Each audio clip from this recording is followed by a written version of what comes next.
Rahim. Assalamu alaikum wa rahmatullahi wa barakatuh. Welcome back, dear viewers, for another episode of Gates of Goodness, where every night during this blessed month of Ramadan, we'll be visiting different topics in hopes to increase the nearness to Allah subhanahu wa ta'ala and enjoying upon good. I am your host, Youssef Kromah, and our topic today will be women in Islam. Subhanallah. There is no greater blessing upon us as men after the mercy and the guidance of Allah subhanahu wa ta'ala than a woman, beginning with our mother who brought us into this world.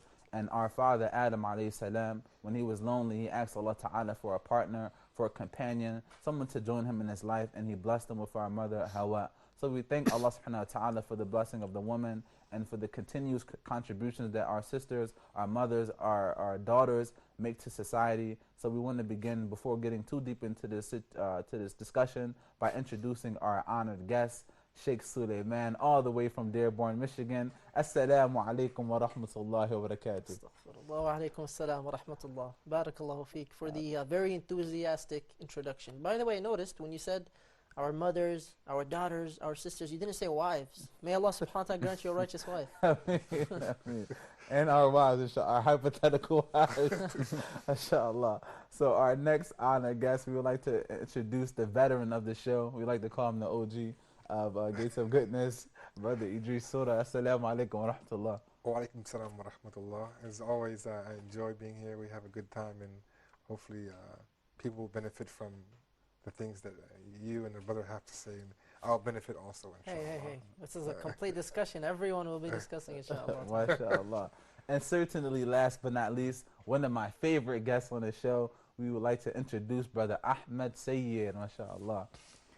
Alaikum salam wa rahmatullahi wa barakatuh. I love your name so much, mashallah. I just wanted to let it linger before I said assalamu alaikum wa rahmatullah. Alaikum salam wa rahmatullahi wa barakatuh. It's a pleasure to be here with you, with all of your honored guests. Likewise, the honor is always ours. So we want to begin the show by discussing the status of the woman in Islam.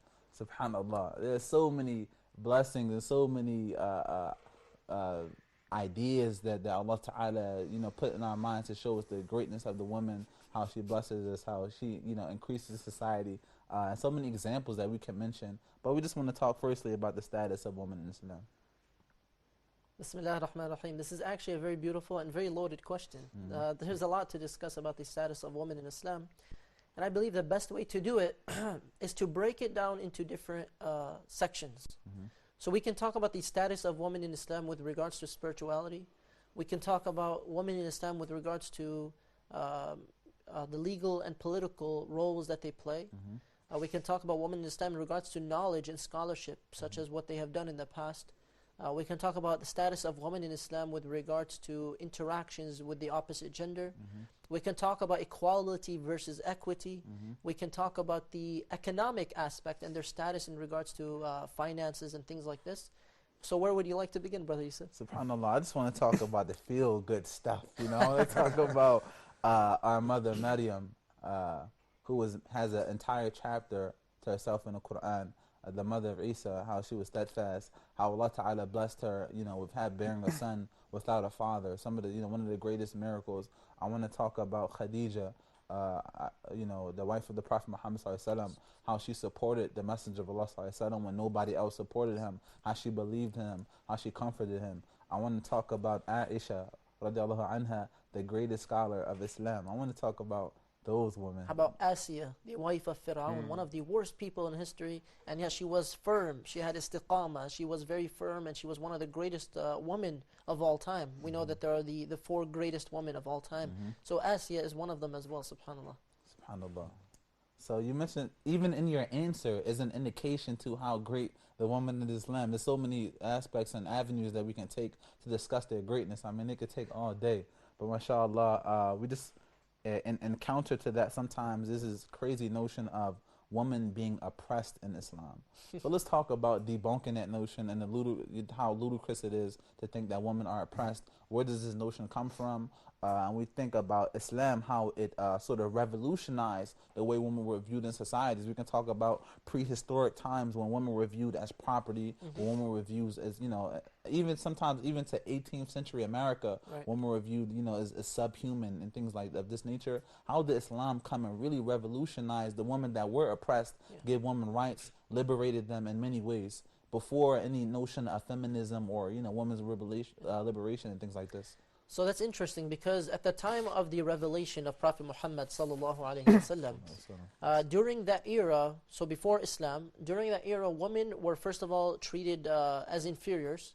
Women were considered property to men in many areas, especially in the Byzantine Empire. There was a lot of subjugation of women.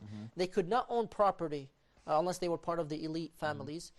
They could not inherit wealth. Women also were not given a choice when it came to marriage, so that it wouldn't matter whether they agreed or disagreed. There was no consensus. The other thing is that women, females in general, were buried as infants. If somebody had a female child, they thought it was an inferior thing, and they would bury them out of shame. And they would end up killing an infant, a newborn.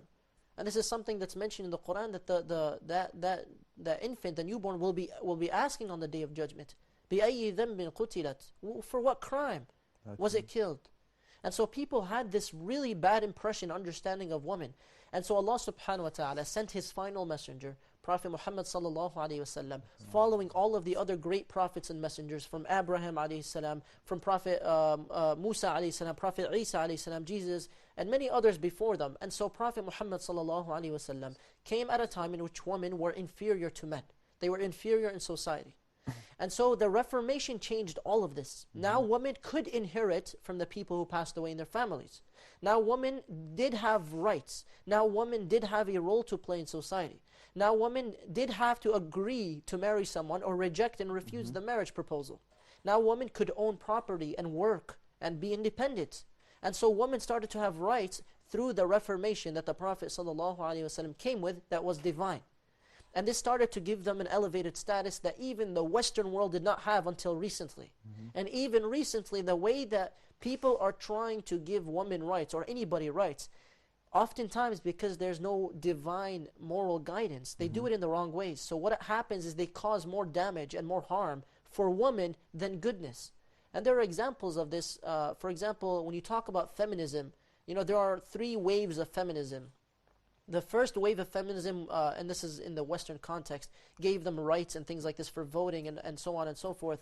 And there were things that needed to be changed in the culture in the United States and other places as well. Culture plays a huge role. Now the question you asked is, what are the rights of women in Islam? Not in culture, not in Muslim populated lands, in Islam. So whether it's acted upon or not is not a relation or direct reflection of what Islam is teaching. The issue is with the people, is our human interpretation, and rather our human implementation of those rights of women in Islam. Because if you look at so many countries around the world, I don't want to mention anything specifically, you see that women are treated in different ways. Now I'm going to be and this might sound very blunt, very controversial, maybe offensive to some people, but I'm going to be honest. In some cultures, the culture causes women not to have the same rights that Islam actually gave them. Not to have those full rights. It's the truth. It is the truth. But a lot of Muslims are like, no, women are not oppressed at all anywhere in the world. Women are oppressed in cultures, but not in Islam. As Islam has it, they have rights and statuses that we need to implement all over the world, without doubt. And we need to give them these rights that Allah subhanahu wa ta'ala has revealed for them.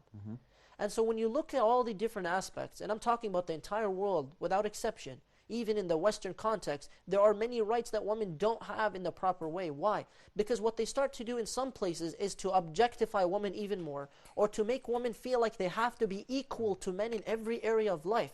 Whereas the reality, from our own experiences as human beings, men and women are different when it comes to biology, physiology, psychology, emotionally, mentally, spiritually. Men and women are different in how we are. This is just how we were created. And so if we are different, why are you trying to make women feel like they have to be like men in every single area, when we are not created to be the same in every area? Men will never replace women as mothers.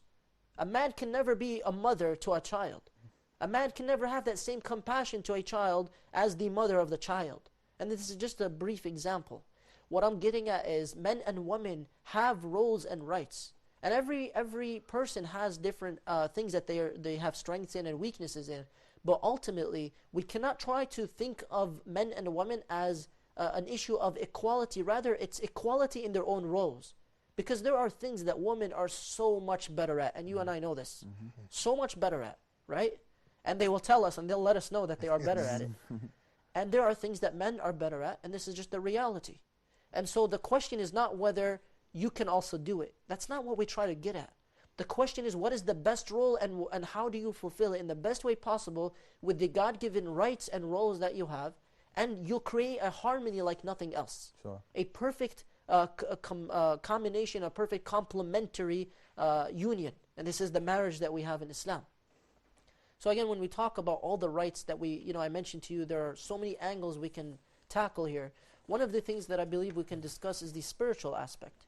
So a lot of people will say men and women, they're not equal, they don't have any spiritual standing with regards to our worship of Allah. But the correct understanding, and this is what I believe, is that men and women are equal spiritually.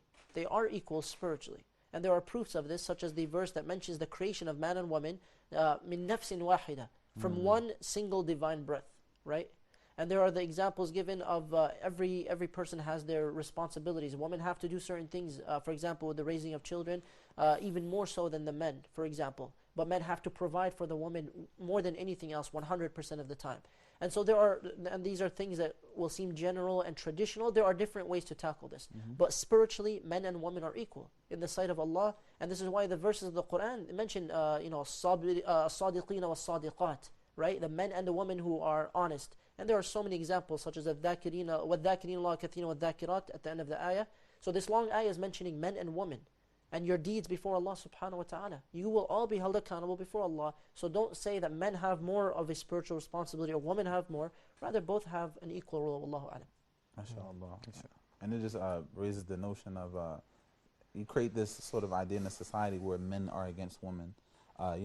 Men are for Mars and women for Venus or something, things like this. No, we all came from Allah subhanahu wa ta'ala. He created us for the single purpose of worshiping Him together, a collective joint effort to worship Allah, to increase His sincerity, as we talked about before, to reach the level of istiqamah. It's not a man versus a woman sort of thing. We're together. We're on the same team. But I think that the example that you just gave, there's two aspects. So there's the aspect that, hey, men and women are a little different psychologically. I think that's what the book was about. So they're different psychologically, which is even more of a proof that their roles are going to be different. People are trying to push women to feel like, hey, you're inferior to men because you're not doing what men are doing. Why are you trying to make a woman like a man? She's great as a woman. So let her fulfill the roles and potential that she has as a woman, and stop trying to subjugate women and make them feel inferior by making them feel like they have to be like men in every area of society, where we already have the beautiful blessings of women in every area of society. And so this kind of subjugates women, but they think they are actually giving women more rights. Now, here's a disclaimer. We're not saying that women have equal rights everywhere in the world, because there are places where women do not have equal rights. Even in the United States with some issues, I've personally witnessed some places, some companies where women who have the same experience as men are being paid a lot less or respected a lot less. Of course, this is changing now. This is a changing trend. But generally speaking, you have people who are trying to subjugate women by telling them that you don't have rights, that you're not as great as a man, but you need to be. Whereas women are greater than men in some areas. And this is what we strive for. Inshallah, tabarakallah. So I'd like to get Brother Idris and Brother Ahmed involved in the conversation. For me, I just was going to comment on something that Suleiman said from my own experience. Before I moved to this part of the world, I had a job where I was a supervisor at a company. And I used to have people who worked for me. And one of the things that we had to do was unload semi-trucks full of merchandise and things. That sometimes boxes can weigh 50, 60, 70 pounds, maybe even more, 100 pounds. So sometimes we have to pick certain people to unload the truck. Now, we didn't pick the women to unload the truck for obvious reasons. Most, not all, of course, but most women don't have the strength of men. This is just normal. It's not a problem. It's not a bad thing. It's just how it is. So I didn't pick women to, okay, you know what, you little girl, you go unload the truck. They would look at me and think, are you crazy? But yet, I would pick men who were strong to go unload the truck. Now, these men were paid the same as the women, but they had different jobs that I would give them for their abilities. Now, if I wanted to be equal, I could have been, okay, you want to be equal? Get in there and lift that 150-pound box and start unloading. That would be like an oppression. It wouldn't be equal. It wouldn't even make sense. SubhanAllah, you know what, this is actually very true. They're actually trying to subjugate women by making them feel like they have to be 100% equal with men in every area. But then when the reality comes into play, like this example you gave, they're not equal. Men and women are different. And it's not a bad thing that we're different. Because women are so much better at so many things. And this is not something embarrassing for men. And if a man is embarrassed about that, he has a problem. So, you know, the funny thing about this example is a lot of women, because of the new false extreme trend of feminism that has pushed people in the wrong direction, and they have taken away women's rights and objectified them more, is something as silly as opening a door for a woman. Where now guys will open the door as normal, as usual, and then a woman will say, hey, I can open the door myself. Why are you getting offended? And she'll be like, well, what do you think? Like, you're a gentleman and I need the door open for me and I'm a lady and I can open the door myself.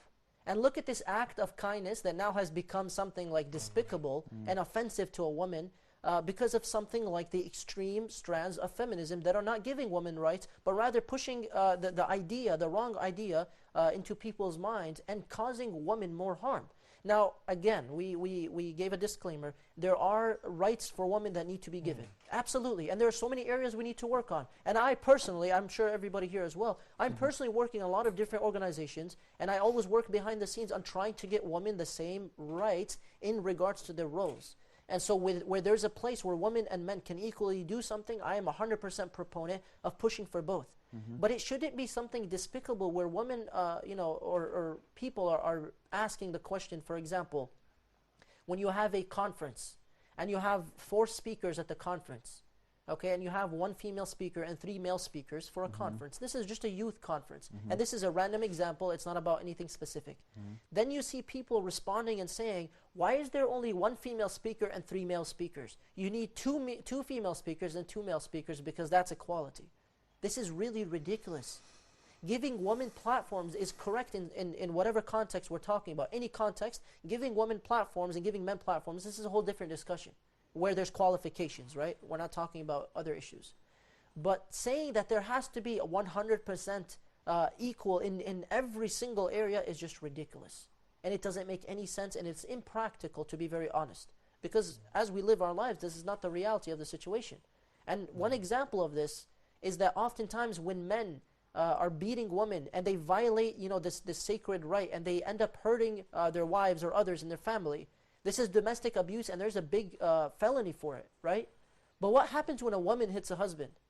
It's looked down on in society, like you shouldn't even speak up to the male. You can't even say anything. Now, I'm not saying men don't have rights, but I'm saying is if you want equality, there has to be equality in things like this as well, in violence, because it's not fair for it to go the other way as well. And the example you gave of just lifting something heavy, it's just a small example. Allahu A'lam. I don't mean to take the conversation in a different direction, but just a brief thing.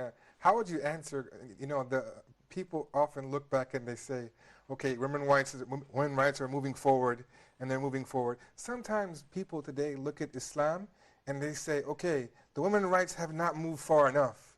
Islam was for then, this time period, so we have to keep moving forward. As if Islam didn't move it far enough, like make this steadpost step far. How could we answer people like this? First of all, Islam as a religion is for every day and age. It's for every era and every time. As for how people are implementing it, this is the issue that we always go back to. And this is something that we should go back to, and this is what fiqh is about. So you look at where we are in the current context, you look at how certain cultures are implementing the Islamic teachings, not based on culture, but rather based on the original text, the Quran and the Sunnah of the Prophet ﷺ, and you see, are we missing anything that we're supposed to be doing?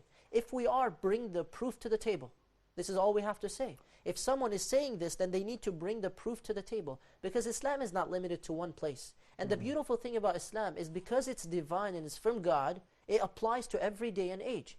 But we have to, and this is where the scholar's role comes in, we have to be correct in implementing the teachings of the Quran and Sunnah for every day and age. Because Islam is not 100% rigid, meaning nothing is changeable. No, fiqh is changeable. This is how we know it. Fiqh changes in certain situations, and certain minorities, and certain examples with exceptions, and so on and so forth. So then the real question is, what are you asking for? This person who poses this question, what is it that's really behind your question? Is it something outside of Islam, perhaps? Is it something that someone else is calling to? Let them be very specific. Because when people ask about Islam and the rights of women, Islam gives a woman rights.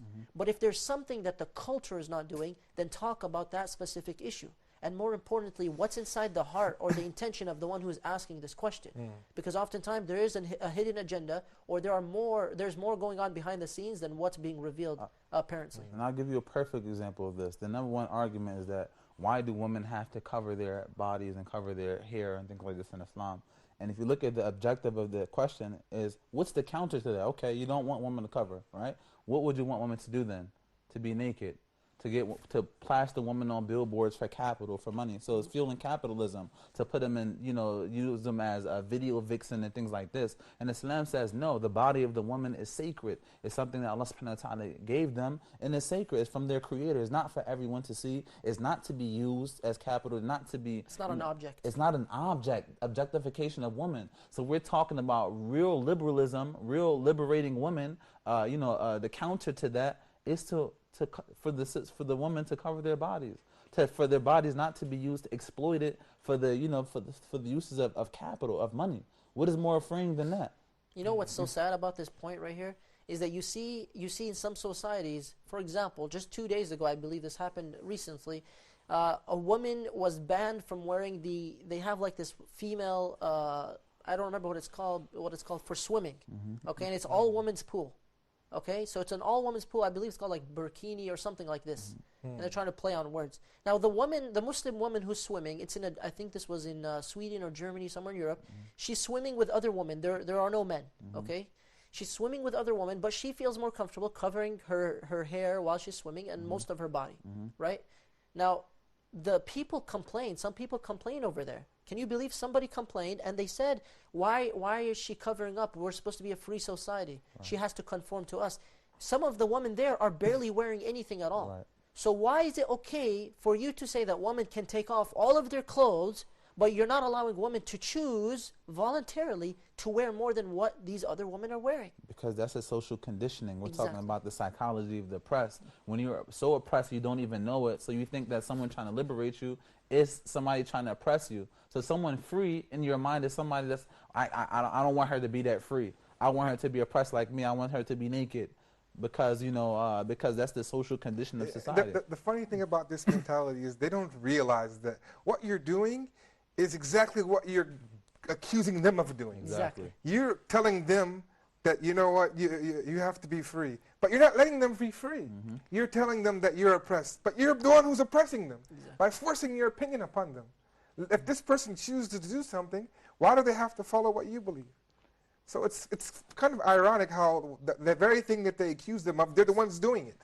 And the amazing thing about it is that you see even non-Muslims commenting on stories like this, saying things like, how are you telling women that it's okay to remove more clothes, but you have a problem with women wearing more clothes? This is very strange. Oxymoron. It makes no sense. It is very strange. And our society is moving in very strange directions because there is no moral compass. There is no moral reference. And so again, this is something that women are facing all around the world. But the most beautiful thing is when our Muslim sisters are basically taking charge with regards to showing people that, listen, first of all, I'm not oppressed. Right. I have more rights than you would ever know.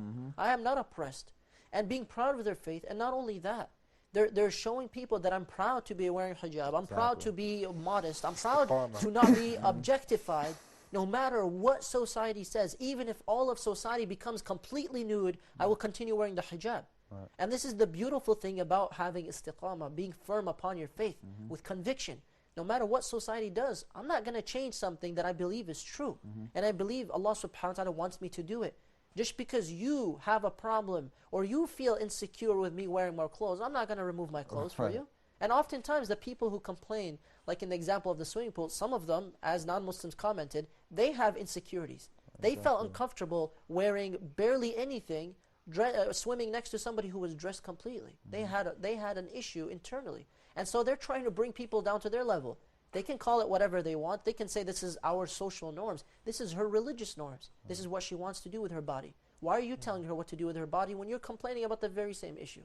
And it's very, very contradictory. Walayadu billah.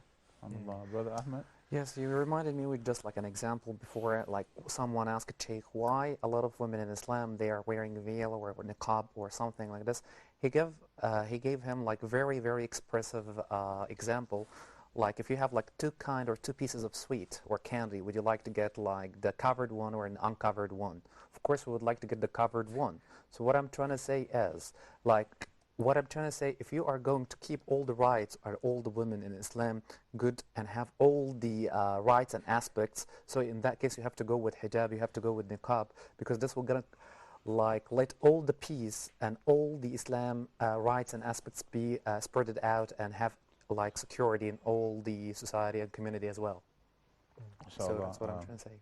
I think this example, I'm going to be very blunt, honestly. I love you for the sake of Allah, Brother Ahmed. I would never use this example. This is outdated in my personal opinion, and I might be wrong and you might be correct, but I believe comparing the issue or dumbing it down to the two sweets that they always use in pictures and things like that, I believe a better example might be the example given by Muhammad Ali, rahimahullah, which is that he asked his daughter when she was still younger, she was a teenager, she was not dressed properly, he asked her, where do you find gems in society? Where do you find them? And where do they come from? And she started explaining. He said, where do you find gold in society? Where do you find it in this world? And it comes from the earth. You have to go look for it. You have to go through this process of purifying it from sediments and impurities, and then it becomes super valuable to the world. Where do you find pearls? In the bottom of the ocean. It takes a lot of effort to go and get pearls where they're produced. So he said, if all of these things are really difficult to find and they're hidden and covered, he said, you as a human being are way more valuable than all of these things. And you yourself should also be hidden and not objectified by the human eye. And so this is my personal use of this example of Muhammad Ali. I love how he presented it. And now as he passed away, rahimahullah, this example is actually being mentioned by a lot of people. And it's being used as inspiration for a lot of people. Allahu a'lam. Yeah, what I'm trying to say, that if you have like something precious, of course that you're going to keep it away from all the people's eyes. That's what I'm trying to say. Like, of course that women are precious. And we have to differentiate between two things, about the possibility and ability. Of course, no one can replace it. Like, men cannot replace women, and women cannot replace men. But at the same time, there's something called necessary, possibility. Like, let's imagine that widow woman or something like this. So she has to replace her husband in order to have like all the expenses of her children, for example, like to be able to be one responsible for. But at the same time, the only purpose of creating all the people just worshipping Allah, but each one has tasks and responsibilities, and we have to differentiate between them. You know, subhanAllah, I love what just happened here, in this moment. Brother Ahmed had good intentions and mentioned an example, and Brother Suleiman wasn't shy to say, I disagree with that because it presents women in a light that we don't agree with and is outdated. And Brother Ahmed didn't combat it, he didn't get offended, but still we were protecting our women even though they weren't present here.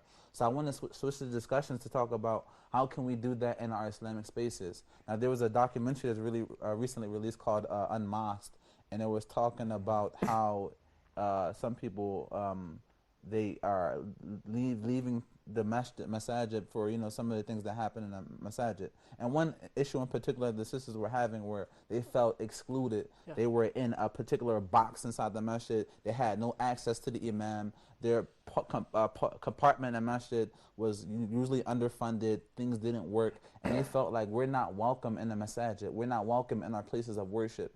And they felt like there was a barrier. And they had a list of things that made the spaces not comfortable for women. Right. So let me comment on that very quickly, especially with this. I don't want to comment on the documentary, but the issue. The ideas we're talking about. Yes, so the idea of women's prayer spaces in the United States. Now, this goes back to the very first thing that I said, is that we need to look at Islam and not the culture. Because a lot of people who go to the United States from other countries around the world, they go there with the cultural background and understanding and the baggage. So what happens is, in a lot of countries, and I'll be very open about this, I have no problem saying it, women don't even have open musallas, let alone in some places they don't even have musallas, right? They don't have a place to pray in the masjid. And this is a cultural thing. This is not Islamic. And anybody who says Islamic has to bring the proof. Because the woman used to pray in the masjid of the Prophet ﷺ. The Prophet ﷺ said, do not forbid the female servants of Allah, meaning the woman, from going to the masajid. You're not even allowed to tell your wife she can't go to the masjid to pray, assuming there's no harm or anything like this. So women do have places in the masajid, in Islam. If culture does not bring it, then we need to bring it to the table. And so what we see in the United States is anytime a masjid does not have a female prayer space, this is because of the cultural people who founded this place or are running this place did not think properly that women do need to have a place to pray. And again, we are 100% advocates of this because this is something that is required in Islam.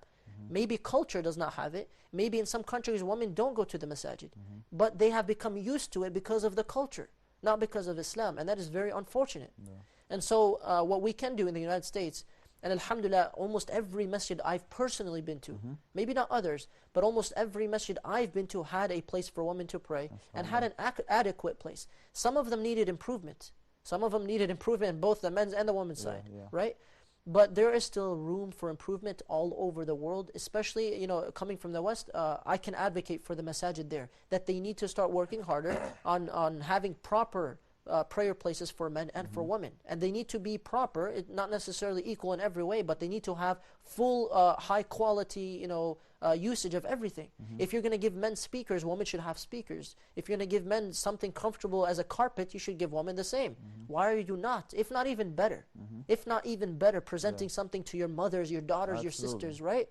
And so, yeah, we are 100% advocates of improving the prayer spaces of women in the West. Now, some people will take this issue and try to start other problems with it, right? They will take some issues and say, you know what?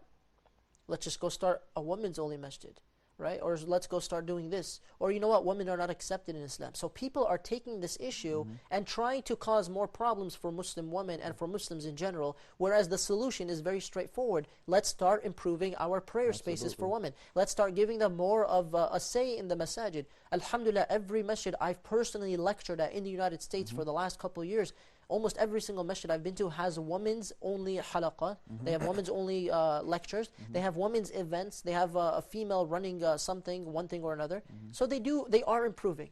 Is there room for improvement? Absolutely. All over the Western world, all over the world in general. And we are definitely 100% advocates of that. Alhamdulillah Rabbil Alameen. It's a perfect answer. And just as a disclaimer, there are many masajid that I personally visit that have sections that are where women are comfortable for women and children, so they don't feel like they can't come to the masjid because of the disturbances. They're comfortable. And alhamdulillah, I'm always pleased to see this. Dear viewers, we have a report. Inshallah ta'ala, we're going to pause briefly for the report, and we'll be back to continue this very crucial discussion. Assalamu alaikum wa rahmatullah.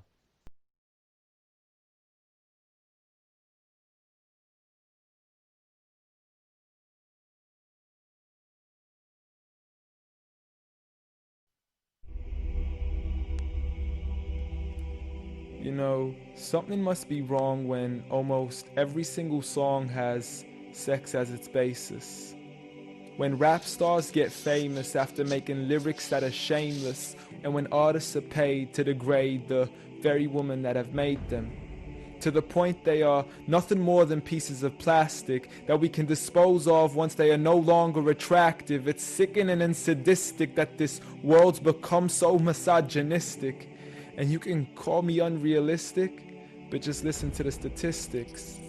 7 in 10 men view porn, while over 75 million are addicted. 68 million requests a day for pornographic pictures, making 1 in 4 searches sexually related. It's like nobody even knew she existed until she got naked, degraded and abused over and over again just to gain millions of views. It's a shame we've subdued to a definition of beauty which is so misconstrued, as we judge each other's looks off of Facebook likes, Instagram pictures to filter off what we really look like. See, we are so obsessed with our outside, we have slowly lost sight of who we really are in real life. I mean, it's sad to see so many teens lose their self-esteem, looking at these magazines thinking they have to look like what they see. Please, you are worth much more than a 2D image on a screen. You are a living, breathing human being. If only you knew what you really mean. Just look into your history books and begin to read of all the girls in the world who are capable to achieve, and you will surely see with certainty females like Fatima al-Fihri, who opened the first ever university, Rufaida al-Islamiyya, the first nurse to perform surgery, and Aisha bint Abi Bakr, the greatest female scholar in eternity. It's a shame you probably haven't even heard of these great female prodigies. Honestly, we don't need to give up our modesty in order to be successful, for you are worth much more than a commodity that is sexual. You have so much more potential if only you knew your worth. You could be like the greatest of all women to have walked this earth, like Mary, the mother of Jesus, chosen by Allah to be an example for the believers, a woman who stood strong even when she was abused, falsely accused and ridiculed for things she'd never ever do, so it didn't really matter when there was nobody else beside her, for she knew that God was Ar-Razzaq and her ultimate provider, and she had a trust in Him alone. Just like Asiya, the wife of Fir'aun, a woman who was brave and courageous, stood up for what was right and didn't let anybody change this, a woman who was fearless and laughed in the face of death, for she gave up the riches of this life for a palace in the next. Next up, Khadija, the mother of the believers, a wealthy merchant who had nurtured the Prophet for over 25 years, his first wife, the love of his life, and the mother of his kids. She was the first to believe in him when nobody else ever did. She just is, beyond any words that can make you understand. So much so that even Allah sent her His salam. She was grand, and Allah assured her, just like her daughter, Fatima, the master of all women in paradise, a woman who would shine so bright she was nicknamed as Zahra, the splendid one with the most generous of hearts, a woman who gave up so much of her food she had no choice but to fast. She would fight on behalf of her father even as a little girl. And such are the examples of the greatest woman in the entire world. And it had nothing to do with how they looked, but for who they truly were. So ignore the standard of success defined by society, when God has said that the best of mankind are those who have piety, regardless of your shape, your color, or your race. For God does not look at your bodies, nor does He look at your face. Rather, He looks towards your heart and checks your faith. So at the end of the day, it doesn't matter what the people say or who they think you are, when you could be like the greatest of all women in the eyes of Allah.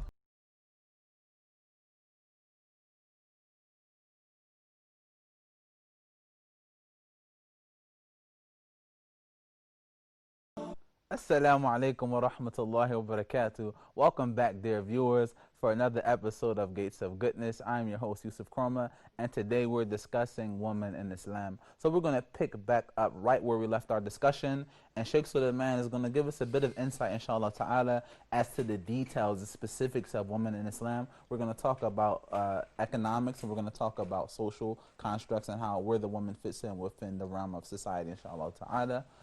Sheikh Suleiman, take it away. Absolutely. So with the economic aspect, we can make this a discussion, but we all know that economically or financially, let's say, a woman is taken care of as a daughter, right? So the father is obligated to spend on her as a daughter.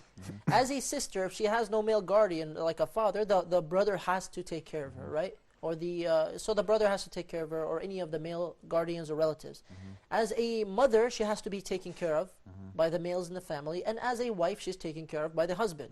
So when you look at it, 100% of the financial obligation to spend on women throughout every stage of life is from the males in their lives, right? This is in Islam, that women are taken care of throughout their lives. Now we're talking about necessities. I'm not saying if a woman takes her husband's like wallet and goes like shopping spree and buys all these Gucci purses or something. We're not talking about extravagance here. We're talking about the basics of life, the basic necessities that make a person comfortable, happy, and safe, again, with guidelines here and there. But a woman does not have obligations. Now, what does that mean? Now, it means if she receives meher, the dowry, at the time of marriage, she keeps 100% of the meher and has no obligation to spend on the household. Most women do anyway, because they're very generous, mashallah. But they have no obligation, and this is important to know. When somebody passes away and they inherit half, right? So some people wonder, why do women inherit half of men? Why is that? How is that fair? Because when the woman inherits half, let's say it's $1 million, okay? Something ridiculously high. She keeps 100% of the inheritance that she takes, her part. Whereas the male who took twice as much has to spend on every single female in his family, meaning the people he's obligated over, the people he's a caretaker over, whether it's his mother or wife or daughter or sister. So the male has to spend more as an obligation, so that's why they inherit more. The woman keeps 100% of it, of that inheritance that she has. So you look at all these examples, even in divorce, the husband has to pay for the wife during the months of iddah, the waiting period. The husband has to still take care of his wife financially. Even in child support, the husband has to support child support. So you look at all of these things and you say, well, what's the problem here? Women are taken care of in Islam very well financially. And yes, they are. And that is something that is divine. That is something that is from Allah subhanahu wa ta'ala, not from ourselves. Now, if culture does something else, we condemn that cultural thing that goes against religious teachings. And that's the essence of it. Now, I'm sure you guys have experiences with this, with the issue of finances. And I've never heard a woman have an issue with this when it comes to the Islamic concept or the Islamic discussion on women's rights in Islam. No woman has ever complained, hey, I have too many rights financially. That's not fair for men. Have you? What do you guys think about this issue? No, I mean, firstly, it's divine. So it has everything to do with Allah subhanahu wa ta'ala taking care of His creation and putting things in its proper perspective. So when we talk about spending on women, it's not like they're children and we need to, like, you know, spend on it, but it's everything about the nurturing, the support to enable them to do what they do best. So we're workers, we're providers. Allah Ta'ala gave us that capability. So in doing so, it enables them to free them out so they don't have the headache of having to worry about when the next daily meal is coming, having the stress to worry about how I'm going to feed my family, how I'm going to feed myself, and get in this sometimes, many times, male-dominated world and have to worry about where am I going to find my space. Although they are allowed to work, absolutely, of course. Yeah. Absolutely. Khadija radiallahu anha worked. It was amazing. She was one of the greatest, actually, people in her business. Absolutely. So, I mean, alhamdulillah, but that, you have the freedom. If you want to do so, you can do so, but you don't have to. It's not binding upon you. That's the thing. So it's a freedom. So, we want to make sure that it's clear that this is divine, that it has nothing to do with you and everything to do with what Allah subhanahu wa ta'ala commanded us to do, and hopes to nurture you and hopes to, enable you to serve your purpose. So, I want to... I think that no one in their right mind would ever have a problem with the actual foundations of Islamic Sharia concerning to this. Okay, no one would ever have a problem. The problem comes that in reality, we have the Sharia here, and then we have the reality of a lot of, not naming any place in particular, but a lot of cultures and countries is here. Sharia is here, and this is the reality. So what happens is that they complain about their reality, not their rights. They complain that, they're not getting their rights. That's what they usually complain, or they don't even know their rights. They think that what they're experiencing is Sharia, when it's not. So the only time I really hear anyone complain is in that regards. No one would ever complain about that situation, which is a lovely, grand situation where they have the upper hand. Yeah, so. I want to say something very, very important to the viewers, inshallah, for our dear sisters that are watching.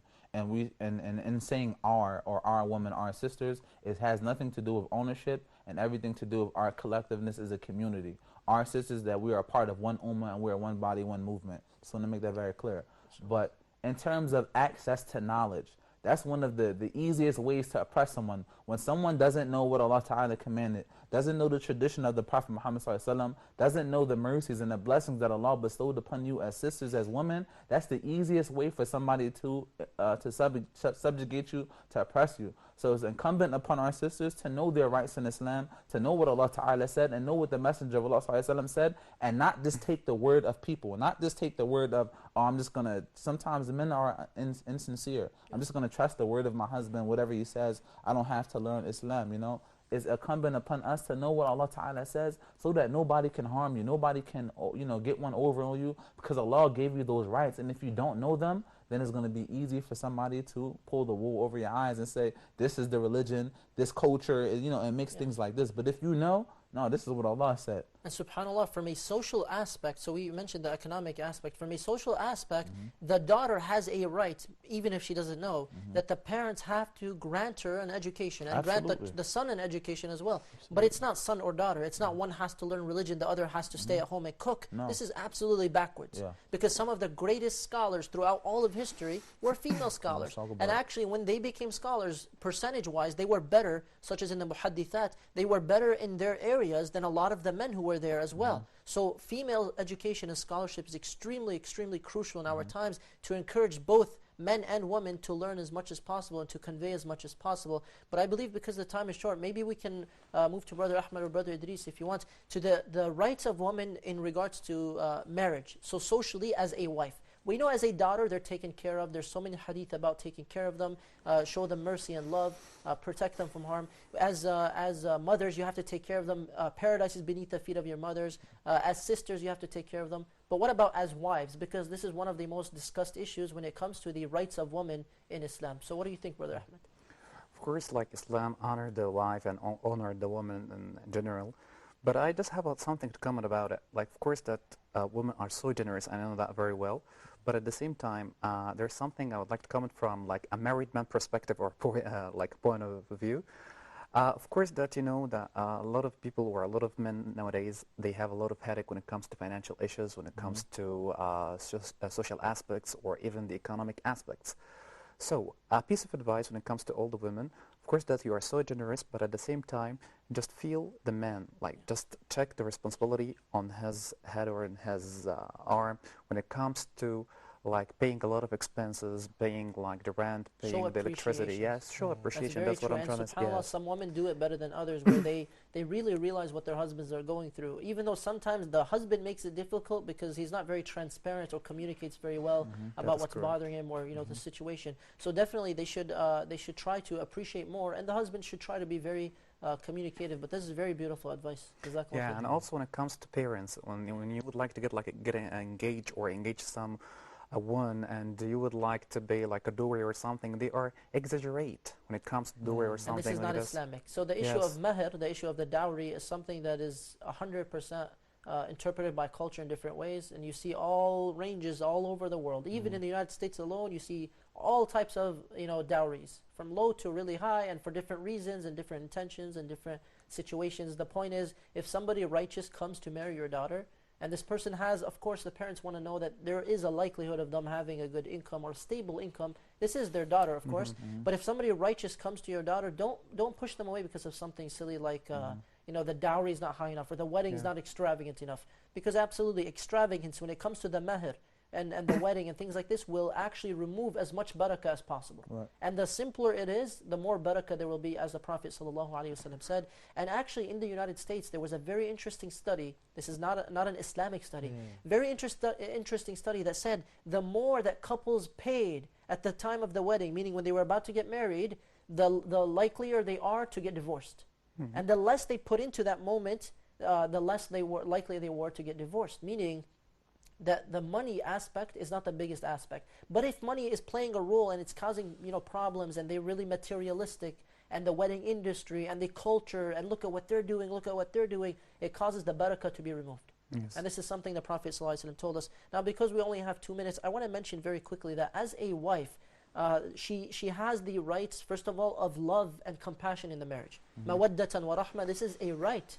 This is mentioned in the Quran as a sign, so this is a right that both men and women have, but usually men don't complain about it. And if they do, this is also their right. But women have this right that there will be mutual love, unconditional love, attention and things like this, giving them their quality time, giving them compliments and I love yous and things like this, depending on everybody's language of love. The second thing is that she has the right to agree or disagree. Some people watching might have an issue with this, so this is why we have to clarify. You're not allowed to get married. You're not allowed to get married by force. It's invalid. You're not allowed to force someone to be married. So she has the right to agree or disagree or refuse. Third of all, she has no obligation to spend in the marriage. And she should, if there are situations in which it is helpful to the marriage, to preserve the marriage. Number 4 is that throughout the marriage, the wife has many different roles. And maybe, we're actually supposed to be running out, inshallah ta'ala. So maybe we can finish off by saying that throughout the marriage, the wife has these rights, even in cases of divorce or khulu', when she requests a divorce, and so on and so forth. But the woman is elevated in Islam. The woman is elevated in Islam. There's so much to say about this topic, and unfortunately we are out of time, as I'm hearing over here. Yeah, I'm sorry. It happens to us every time. We get so deep into these conversations, and it's so beneficial and so filled with information, and we get to lose ourselves. But unfortunately, we reached that time again. I just want to close with the example that Allah Ta'ala gave of the status of woman in Islam, which is that His name is Rahim, one of His names, and then the name of the womb in Arabic is Raham, the womb of mercy. So we didn't even get to talk about the biology of a woman and how that in itself is a miracle. And you can't subjugate anything that's a miracle from Allah Subhanahu wa Ta'ala. But inshallah ta'ala, maybe we can just mention also just the hadith that the Prophet ﷺ said, the best amongst you are those who are best to their wives. There's so many. And rifqan bil qawarir, be gentle with the crystal glasses, be gentle with your wife, your mother, your sister, be gentle with them. And women are different than men without doubt. We are different and we both have our roles to play, and we ask Allah subhanahu wa ta'ala to allow us to play to those roles and to our strengths, and to allow women to have their proper roles and rights in society, to be given those proper spaces and places all over the world, and for us to work with one another with the guidance of what Allah subhanahu wa ta'ala has revealed. SubhanAllah, you see the Shaykh can't even stop talking about it, inshallah. So we're going to force ourselves to stop talking about this crucial topic. Dear brothers and sisters in Islam, we ask Allah subhanahu wa ta'ala to allow us to understand the value of our mothers, our sisters, our daughters, and inshallah our wives. And may Allah ta'ala bless them this month and increase them and accept their deeds. We ask Allah ta'ala to increase us in goodness and allow us to increase in nearness to Him. You've just recently watched another episode of Gates of Goodness. I am your host, Youssef Kromah, and I want to thank you. And until next time, Assalamu alaikum wa rahmatullahi wa barakatuh.